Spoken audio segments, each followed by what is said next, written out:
reporting on the games you love by people who love to game. The MMO Reporter Network. With only one more week until the launch of Riders of Rohan, I got together with Aaron Rowan Campbell and took a look at some of the scenery we'll be seeing in Rohan, a little bit of mounted combat, and even a few places that we're going to visit. So let's start with mounted combat. As I mentioned, the idea here is to take your class and your class identity and extend it out into a mounted experience. So the weight, movement, momentum of a war steed.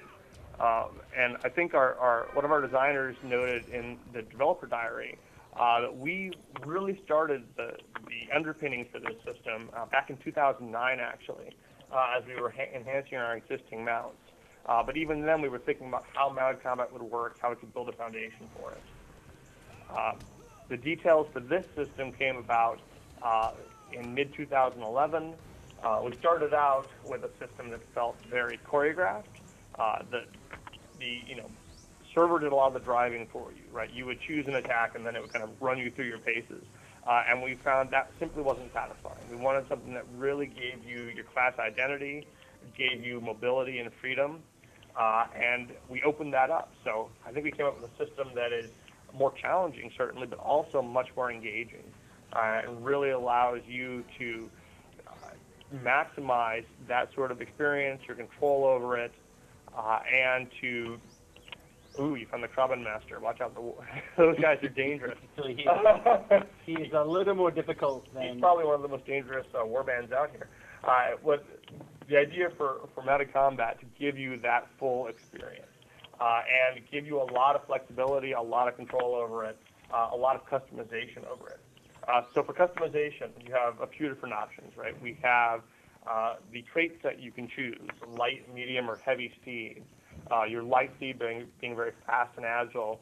Your heavy steed having heavy armor, lots of endurance, lots of power. So harder to dismount you, but also not as quick, not necessarily as focused on doing damage. Light, medium, and heavy steeds all have their own specializations and trait trees underneath that. So you can invest points into these, pick the skills that you want, and then choose riding stances.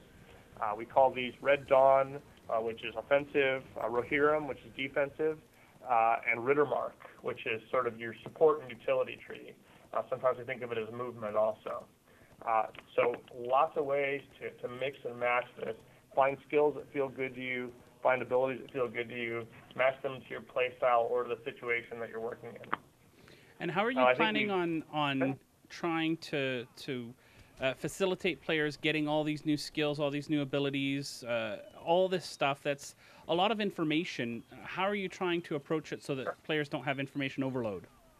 Sure. So a couple of things. First off, when you learn mounted combat, you get your base set of skills for your class. And it's no more than, say, 5 or 6 skills, right? We want it to be a limited set that you identify already with your class.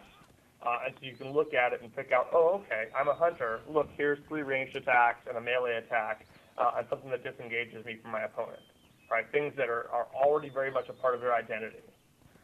The next step, then, is that you level up your war steed. And as you do so, you can invest points and learn where you'd like your points, how your play style works. But it's something that happens over time. It happens gradually. So you're very much going to learn by doing. You can decide what it is you enjoy. And you can respec at any time, and you can have multiple specializations if you choose and swap between them. Okay. And how are you addressing the comments that have been seen a few places where people are comparing this unfavorably to the legendary system, where they're just, there's some issues with the legendary system moving forward, and this is just another piece of complexity, so to speak. Right. Well, first off, you don't deconstruct your horse. So there's no glue making involved in this, and no horses were harmed in the creation of mounted combat. Secondly, your horse is very much a companion to you that you level up over time. So this is meant to be an enhancement to gameplay, an alternative to gameplay, But something I've certainly noted is that, over time in our game, your bars can be filled with a lot of skills, and not all of them are relevant to you. So when you play mounted combat, you get a smaller selection, focused selection of skills. And in that way, we're easing some of the complexity. We're going to give you a rich system, but we don't want to burden it with too much. Right. And finally, I think there's choice here, right? You level it up, but you can always swap those points out. You can always decide what it is you want to do. There's not necessarily a perfect build, and you don't need to go hunting for your next drop or your next item. Instead, you can invest in it, play with it the way you want to. And how simple is it to respec your war steed? Very simple. It's a simple gold cost. Okay. Now, let's talk about movement and control as well. Mm-hmm.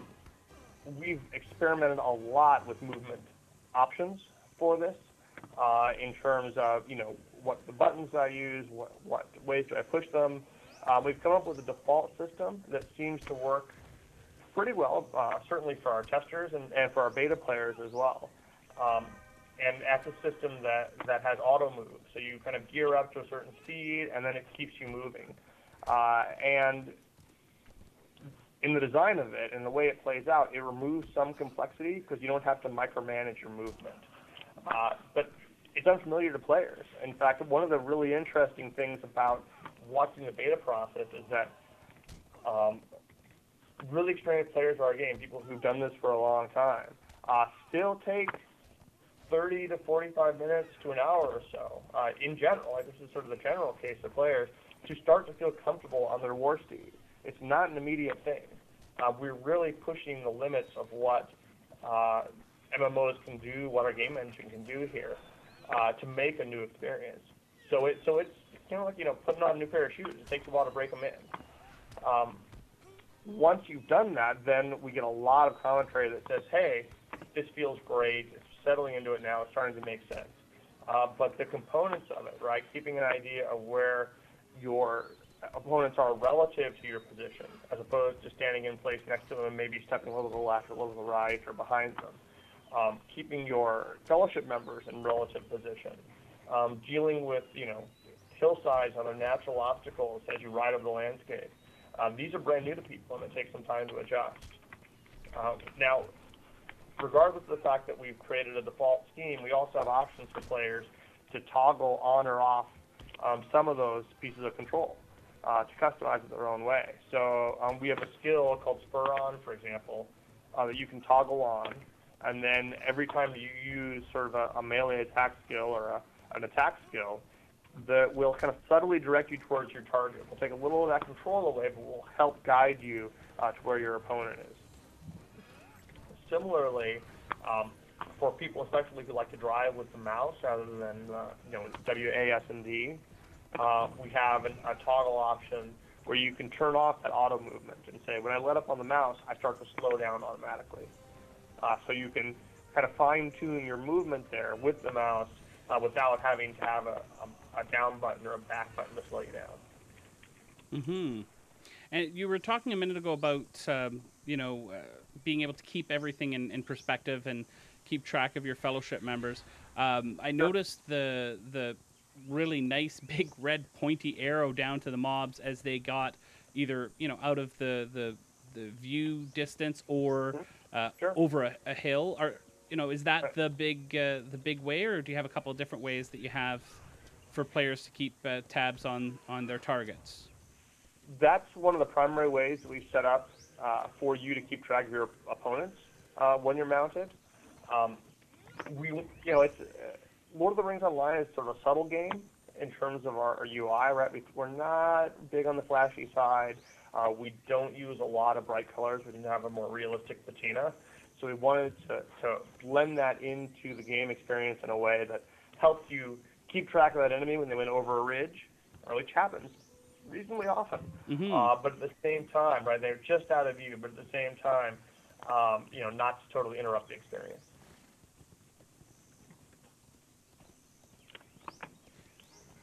And then there was also, I noticed the color scheme also is a little bit different in the mini map to keep fellowship members For example, if the other character goes off the minimap, the arrow is definitely much more distinctive than it was. Yeah. Yeah. We want to give you some visual cues as to what's going on. It's not an easy thing to kind of circle your mouse around or your camera around and try to find everyone. Yeah. And it's fast-paced. You definitely move. We're going substantially faster than the riding mounts that are available in the rest of the world. So you're going faster than you normally would, and you're doing combat at the same time. And in larger group situations, you're buffing and debuffing and healing and assisting your companion, and the tank's pulling an enemy off of a fellowship member, and all of those things need to be pulled together. I'm finding it quite. Having not gone into the beta in a few weeks, like I'd mentioned before, I'm finding it quite simple to use spur on and sort of my right mouse button to move around, and still able to feel like I'm having an active role in the combat. Good. I'm glad to hear it. I think we've smoothed the experience quite a bit through beta as well, and player feedback's been a big part of that.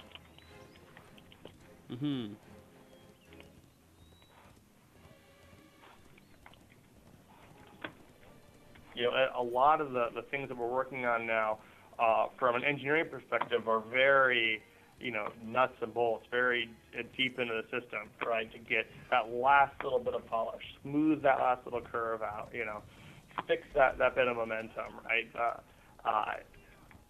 There's a lot to consider when we're doing this in, a three-dimensional online world, where everyone's circling around, and you don't want that situation like we've hit maybe in a horse race in the past in a festival where you get to the end of the race and the computer says you won, and your neighbor says, but clearly I was ahead of you. Look at me, I was there first. Those kind of synchronizations. So a lot of energy into that.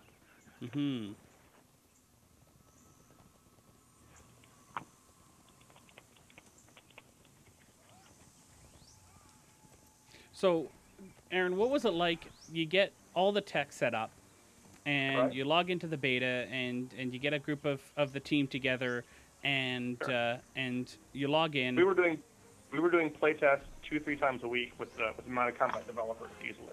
So you log in for the first time, and you've got everybody there, and all of a sudden you get your formation running through the fields of Rohan. What was that experience like for the first time?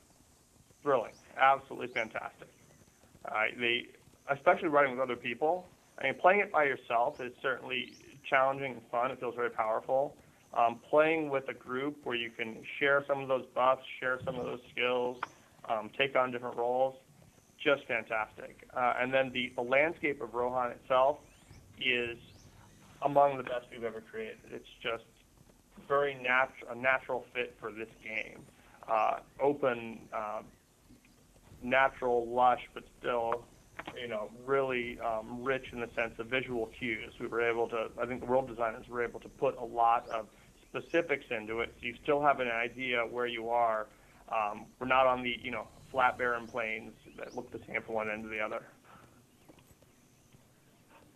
And then things like the settlements that are here and the specifics of each riding, each outpost, the warbands that you cross over, we just picked up a quest from a new warband available in the area. Keep you on your toes a bit. I know those auto-granted, or do you have to, I noticed it pop up. Do I have to click on it to accept it, or does it auto-accept? It'll come up to notify you. You can click on it to accept it. But they will, they don't require you to interact with an NPC in any way. Okay. There's no guy on a horse sitting out here waiting for you to talk to him. So you can accept it, complete it, in terms of killing your opponent or completing the quest, and conclude it and get your rewards without ever, picking up an extra character to talk to or riding back to a specific camp. And there are some systems such as that, such as the kind of remote looting that we set up. Oh, your riding companion here was just dismounted. Oh no, those warbands are nasty. So remote looting, for example, you may have noticed a little bag in your alerts on the right side there. Okay, yeah. Those are items that you've looted as you played through the game today. But you don't need to stop and find a corpse and click it and open it up. Instead, those are sort of auto-populated to a bag. You can look through them at your leisure when you're done with this challenge and you completed that combat. And we don't want to break the pace of gameplay. Yeah, the dev diary mentioned that it is a limited space. So will there be a warning when it starts to get full to make sure that you don't start losing items? I believe so. I'm not sure though. Okay. But if there isn't, we should do something like that soon. Okay.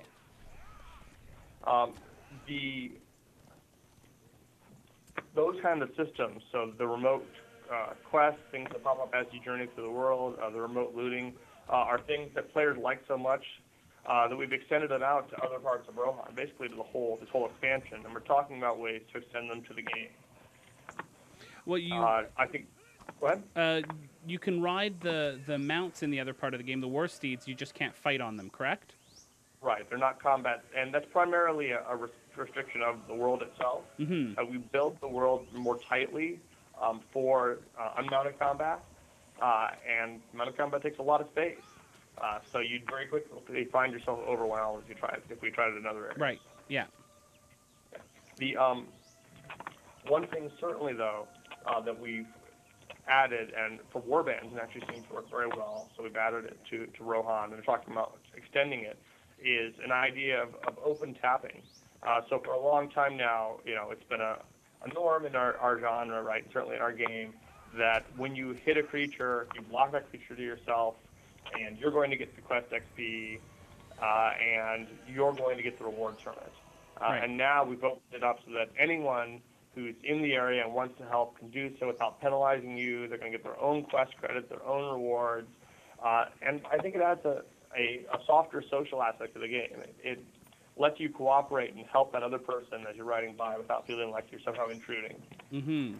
And is it based on an algorithm to contribution that you have to pass a certain threshold before you can contribute, or is it once you get one hit in on a mob, you have full contribution?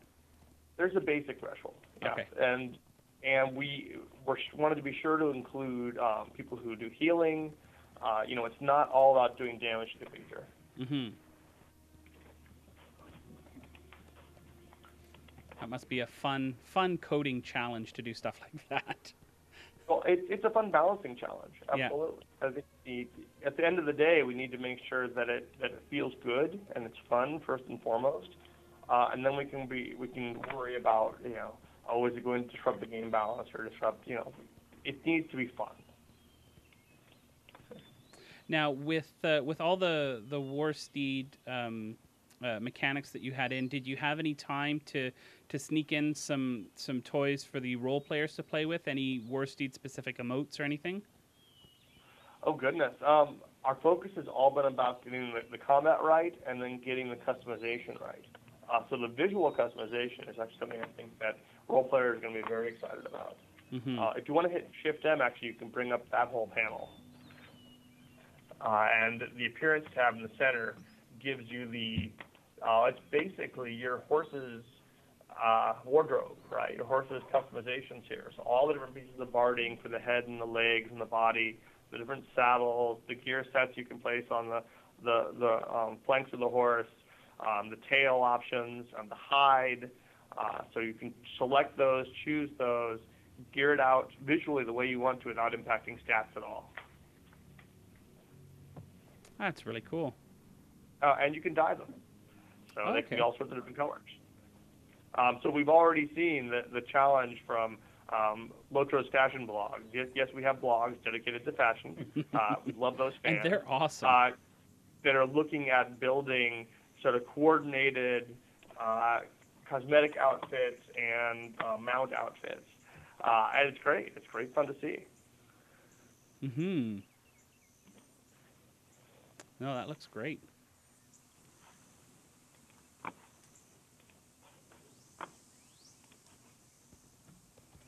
And our sets there really range from the very realistic to the thematic, such as an elf-themed outfit, for example, to a little of the outrageous, right? We have one set that I particularly like called the Bone Horse that have all these spiky ridges of bone and plating on it and so on.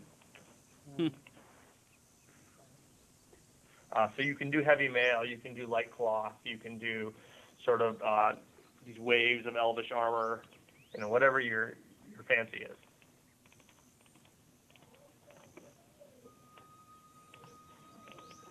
Well, it's quite some combinations that you can get in there.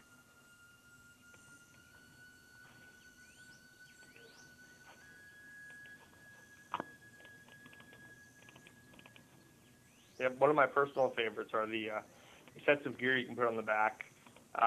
There's one that I think is just a giant pile of sort of scrolls and books and stuff that's overflowing onto the sides. Yeah, that looks great. I saw there was the Lore Master's gear as well. Do you have lots of? I can't quite scroll through fast enough, but is there are there class-specific ones for all the different classes? So the class-specific ones are actually based on the class mounts that are currently in game. So if you've purchased one of those in the past, you'll have appearances for your war steed based on the class mount. Oh, nice.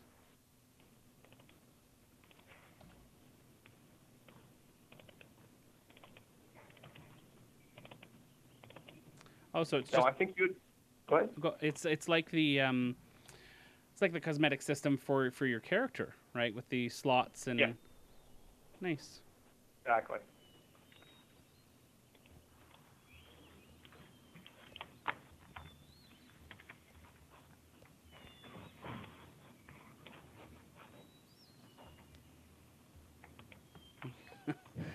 The LOTRO fashion blog is where I go because I have no fashion sense whatsoever, and I get my outfits from them, and the other blogs as well.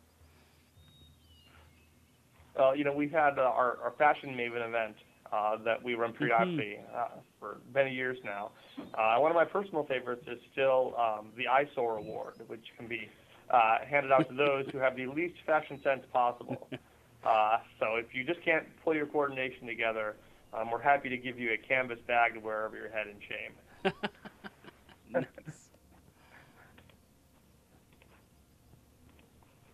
All right, now you had talked earlier about digging into Hytbold as well. Mm-hmm. Some of the content that's coming up here surrounding really the capstone of the story of Rohan, right? How do we pull all those pieces of the landscape together? Because we have certainly the epic story that leads you on a chain through, and we have these different writings, these different Thanes or Lords of Rohan, but it felt right to give a conclusion to it as well.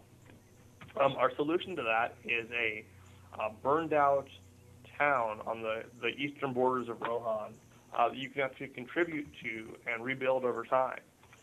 And you can do this through a variety of quests. Something like 60 available quests.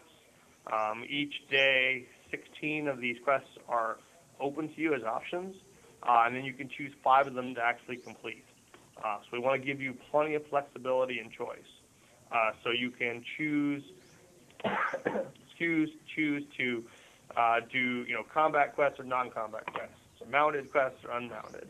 One of my personal favorites is a hobby horse race through the center of town. Literally, yes, on a little wooden stick with a horse head. We have 12 new public instance spaces that are available. You want to go to the mead hall? Oh, straight. Maybe I don't want to come in from the outside. Just go for the mead hall. Okay. The mead hall on the table too.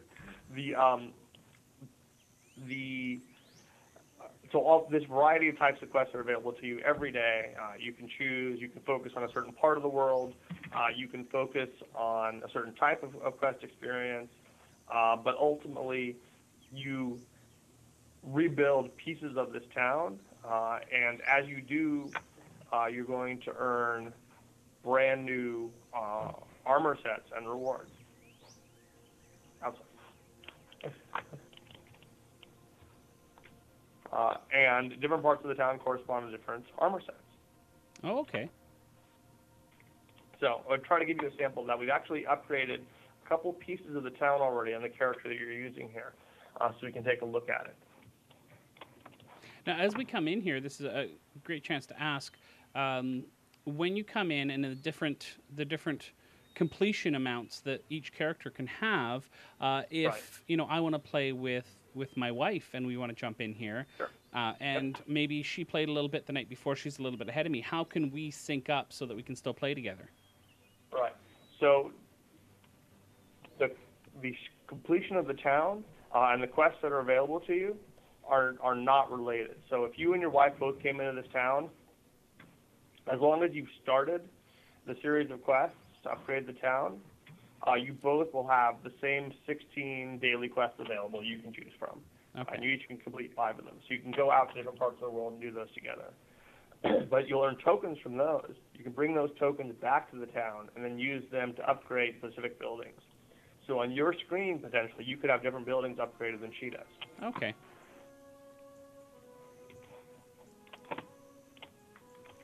So you can see, for example, that the mead hall ahead of you has an outer facade, a nice nice doors to it. This mead hall has 28 potential upgrades. Mm. So stages of exterior decoration, stages of interior decoration, stages of facilities, inhabitants who can come and stay here, services that can be opened here.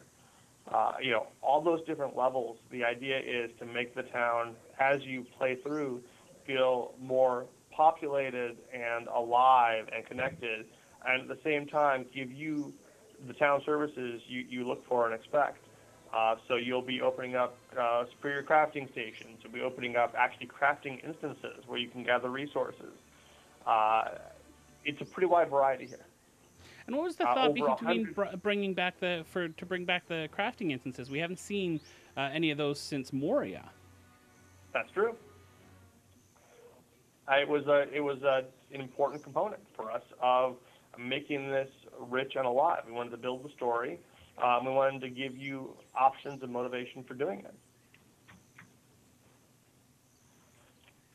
And at the same time, as you upgrade then these pieces of the town, you also will have traders you can talk to. You can go to those individuals and trade in your tokens for specific raid level armor.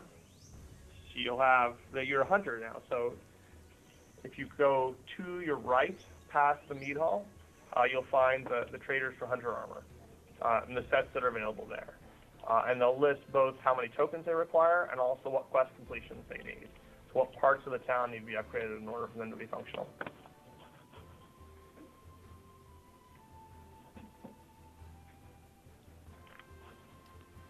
Nice.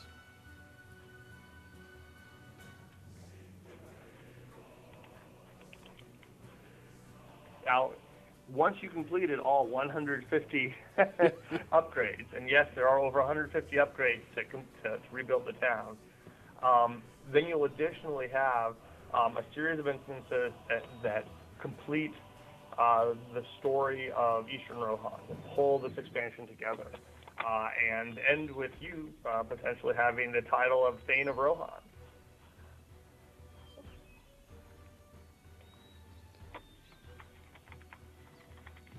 So, can you give us? Obviously, we know where the story's been heading, and Sure. and with the Great River region moving closer, every year is a step closer to Mordor. Can you give us a quick overview for those who might not be that familiar of where the story is going to in this particular expansion? Certainly. So, with this expansion, we witnessed the breaking of the Fellowship.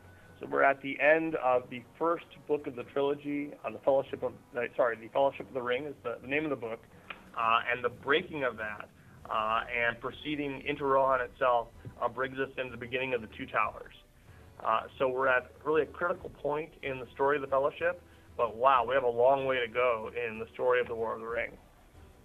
Yeah. As players, you're going to get the opportunity to follow the Fellowship down the Anduin, to experience the breaking of the Fellowship from the perspective of Frodo, from the perspective of Boromir, to interact with Éomer and the Lords of Rohan, And actually, I think we can. Why don't we go to Metaseld? So I don't have a shortcut. So one thing that we talked about when we set this up initially was that we are sticking to Eastern Rohan. Right? We built a story that takes you through Eastern Rohan, takes you to Fangorn Forest, but we couldn't resist the siren call of Edoras. I think a lot of players want to go there. We certainly want to go there. So we've set this up as a part of the epic story that you will journey to the Golden Hall. You will journey to the seat of Theoden King and interact with Hamas the Door Warden, and Eomer, and Eowyn, and Grima Wormtongue, and Theoden King, sitting heavy on his throne under the influence of Saruman. So welcome to the Golden Hall.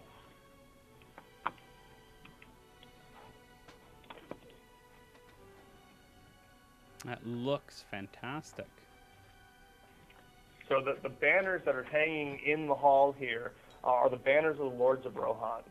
And they were inspired by the poem that Aragorn recites, Where Now Horse and Rider. That poem was actually inscribed in runes at the base of the stairs here, at the base of the seat of Theoden King. But we looked on that poem as being not just sort of a history of Rohan or what's important to Rohan, but sort of a roll call of the Lords of Rohan, right? So where now the harp and the helm and so on, to bring those into place and say, well, each of these represents then a riding, each of these represents a lord. So observant players will note that there are more banners in this hall than there are lords in Eastern Rohan, because we've added the ones from Western Rohan here too. So it's a bit of a look at what's to come. Mm-hmm. Now, is the thought to, and this may be too big of a question, is Sure. the thought to have the completion of Rohan be the content updates before the next expansion, or is the thought to have the content stuff for until the next expansion be contained to this area? I can only speak to where we are right now, but part of the challenge of doing Rohan was that it was so large, right? Yeah. So Eastern Rohan by itself was the size of an expansion, and I feel very comfortably that Western Rohan by itself would be the size of an expansion.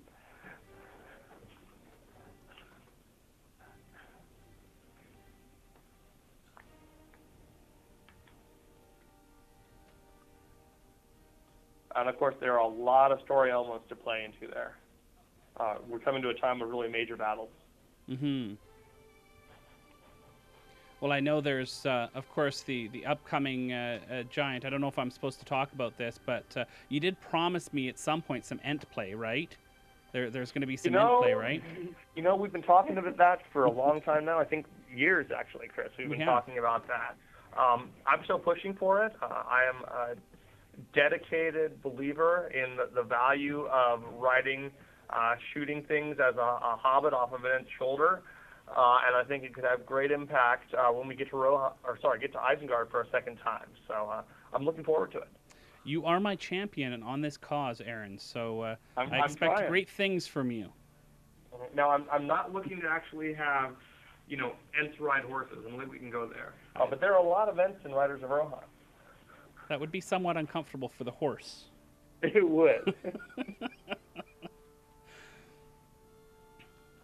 Oh, wow. So with this expansion, we're not, as we did with Rise of Isengard, we're looking at a later release of instances, not with this. I know that there's some discussion. Are you at the point now where you can say for certain whether this is going to be a free to subscribers, pay for free players, or are you still working the business side of that out as to how you're going to distribute those instances to players? Well, sure. Well, we've talked about the instances coming later in the year as being part of the expansion, so I'm certain we'll hold to that. I have no doubt of that part.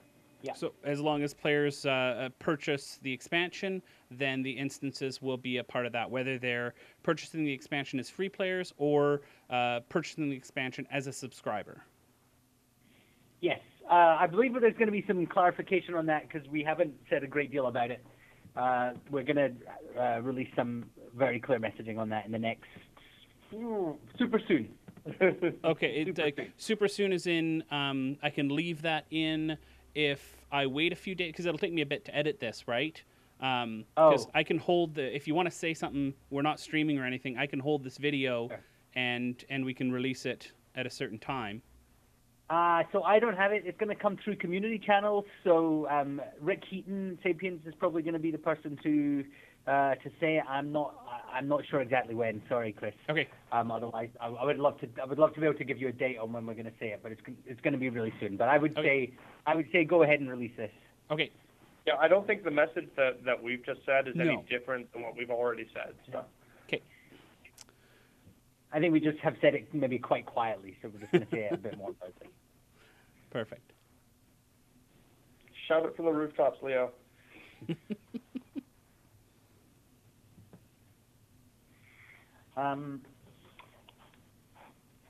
Are there any other places you would like to see? Or you wanted to see an end? Okay. Through Fangorn?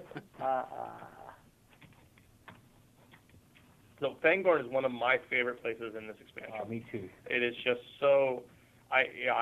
I'm still amazed at what the team, design, and the world generation team and art have been able to put together here in terms of building out a space that takes everything we learned about what works and what doesn't from the old forest and built it into a massive open space that still gives you this feeling that you don't know what's behind the next tree, right? The line of sight, the ways you can see are so kind of muffled, but the forest feels dense and dark and beautiful and eerie all at the same time. Like this, and the of end course, that just startled me there. Every time you turn around, you're going to have a wandering tree that tries to attack you, yes. Yeah. Because they're angry. And this is quite, even from the Great River, the foresty areas of the Great River, this is quite, for lack of a better word, thicker, denser area. And it feels quite different. Yes. It's Fangorn. We couldn't do that partially, yes. You know, it's the oldest of the old forests.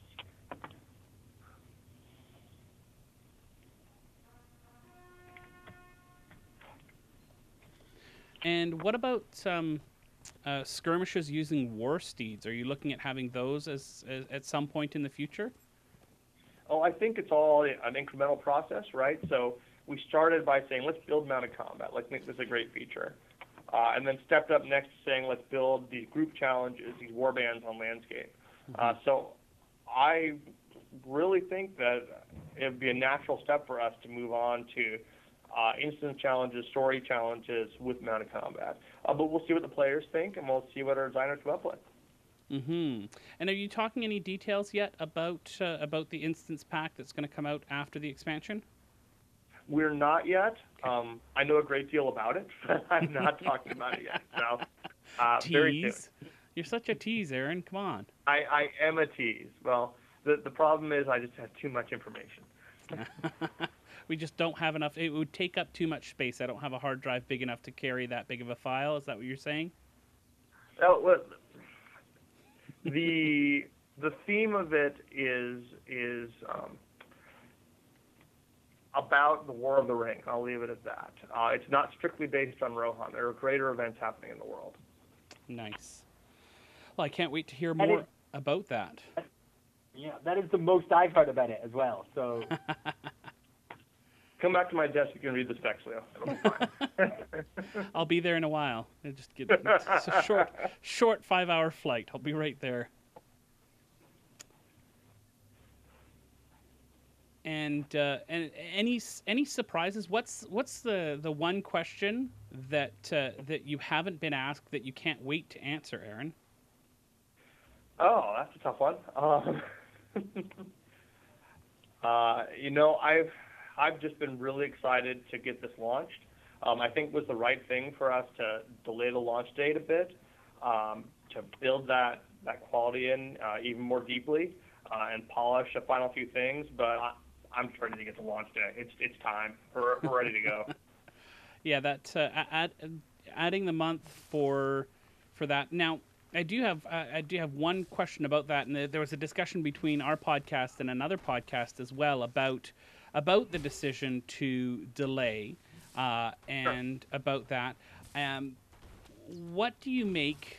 And I'm trying to find a way to word this that try to gives you as much flexibility in your answer. Okay. How do you approach the discussion that was had where some people were saying this was a poor planning, that you weren't able to plan early enough in advance for the issues that might come up to be able to come up with the expansion at a time, that by Sure. pre-purchasing rather than pre-ordering, you were Right. entering into a contract, so to speak, with players, and that you failed to meet that contractual obligation to have a release date. Okay. Well, I'll have two answers to that. One is the legal implications of it. I'm certainly not qualified to comment on.